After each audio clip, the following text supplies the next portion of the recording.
Good afternoon, everyone. Welcome to Targeting Performance's 20 minutes or less webinars. We keep these to 20 minutes because we respect your time as professionals, and we want to make sure you get the information you need in a timely fashion. So that in mind, if you have any questions, please feel free to contact us at the end of the presentation via phone or email. My information will be on the very last slide. And today we're going to look at the 6 crucial behaviors for customer-facing employees, or your customer service employees.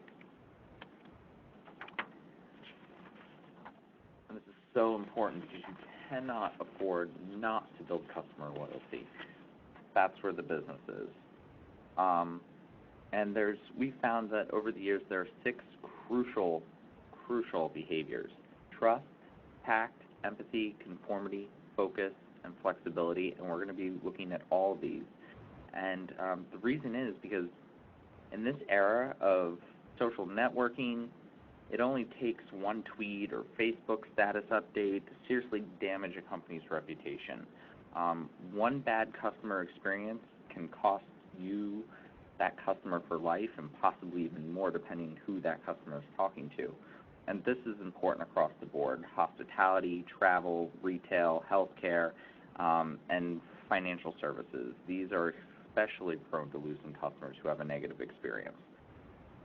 Think about these situations from the perspective of a customer. It doesn't take much for a customer to decide that you and your company aren't worth their time, effort, or money. Assessing core personality traits combined with a standardized set of skill measured provides clear indicators of probable success in a customer service role. Over the years, studies have shown that these 6 traits help identify ideal job candidates for call centers, customer service departments, help desks, and technical representatives. This research has been continually refined over the last few years with thousands of clients and across hundreds of different industries. We'll go ahead and start with the first behavior, being trust. There's 2 types of trust. People with low levels of trust, they're going to be more skeptical, and then you have people with higher levels of trust who are going to be more optimistic and kind of more agreeing with just about everything. So it's easy for your people to become defensive when they're presented with a problem, especially when it seems that the person presenting the problem has a hidden agenda. For example, let's say a hotel employee might be cynical about a guest who calls to complain about his room and demands for an upgrade to an executive suite. Is this a real problem, or is this just a high-maintenance guest who feels entitled to only the best? Or is this person a freeloader? The cynicism is a normal reaction, but a particularly untrusting employee will focus on the validity of the problem rather than the solution that is amendable to all parties involved. So depending on what type of organization or business you have, you probably want somebody in between with a little bit of both. Second critical behavior, tact. Your customers don't know basically what they don't know, and they may make incorrect assumptions about what they need or how something works.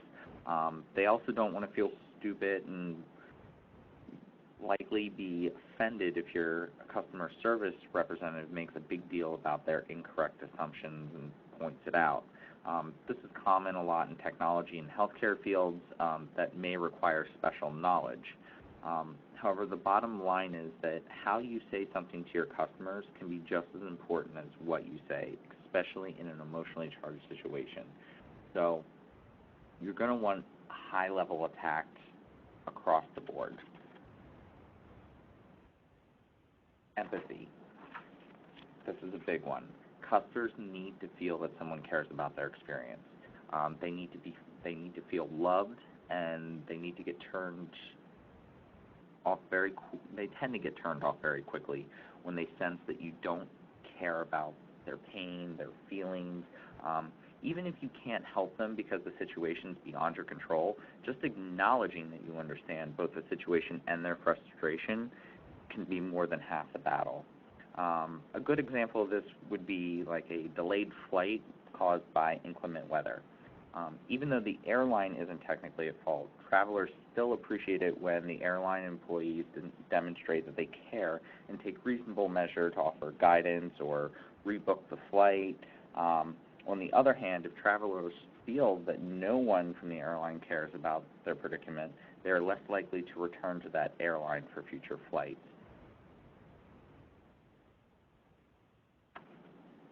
Number 4, conformity. This is important in every organization because if you don't really have conformity, your way that you've been doing it over the years just won't stay that way, and you've built a successful company and you want to keep it the same. The optimal degree of conformity for your customer service people, it really depends on your business though. The key is understanding your customers' objectives and expectations and then aligning your people with your customers. Some positions require high conformity due to legal, regulatory, and safety requirements. In this case, it's best to balance the need to conform with high empathy and tact, since it's unlikely that the service provider will be able to bend the rules.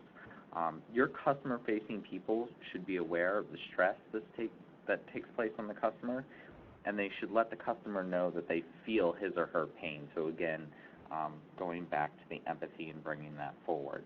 There's probably not much they can do, but you can sympathize. Number 5, focus. And obviously there's 2 types of focus. You either are highly focused or you don't have any focus really whatsoever.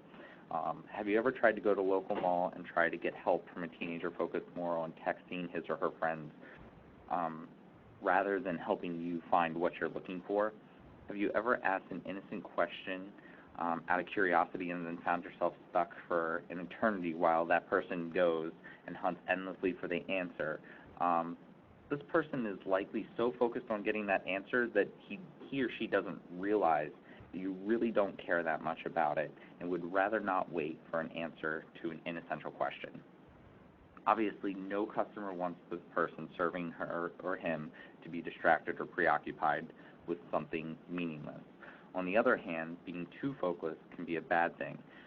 Be sure your people understand the degrees of focus requirements for the job. 6, flexibility. This is probably one of the largest ones for customer service individuals. Highly flexible people can be creative problem solvers, but they risk becoming bored if the problems they are trying to solve are routine or repetitious. They may also try to overcomplicate simple issues just so they can add a little bit of variety to their assignment.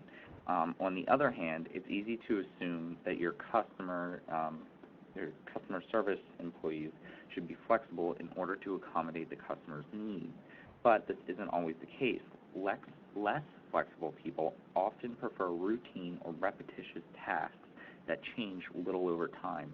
New methods or routines can overwhelm them, and they are often better suited for customer interactions that involve routine tasks with clearly defined rules and procedures. So the key here is to match the core behaviors of the individual to the actual job that they are going to be performing.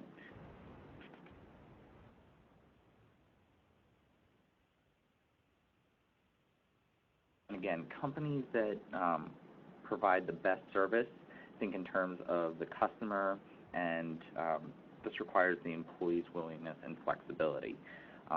Skills can be learned by employees willing to put forth the effort, but the personalities and core behaviors are difficult to change, and some studies have shown that this happens as early as the age of 9. That's why we encourage our clients to carefully consider how well an employee's core behavior fit with the actual job he or she will be performing. And again, just a quick summary of what we just went over. These are, again, the 6 crucial behaviors for your customer service employees. Trusting the individuals tend to believe that motives of others are honorable. Tactful people tend to state their positions without offending others and are often seen as discreet and diplomatic. Empathy. People with high levels of empathy tend to understand the feelings of others and convey understanding and compassion. 4, conformity. People with high levels of conformity have a strong tendency to comply with these rules and those in authority. And focus. Highly focused people tend to stay on task regardless of the distractions and are often attentive. So even if the employee has the right skill sets and experience, their odds of being successful and remaining on the job are low if the core behaviors and tendencies do not line up with those needed for success in that particular role. This is especially true for customer service, which is your frontline employee and acts an extension of your brand or your organization, has a heavy influence on your customers' experience.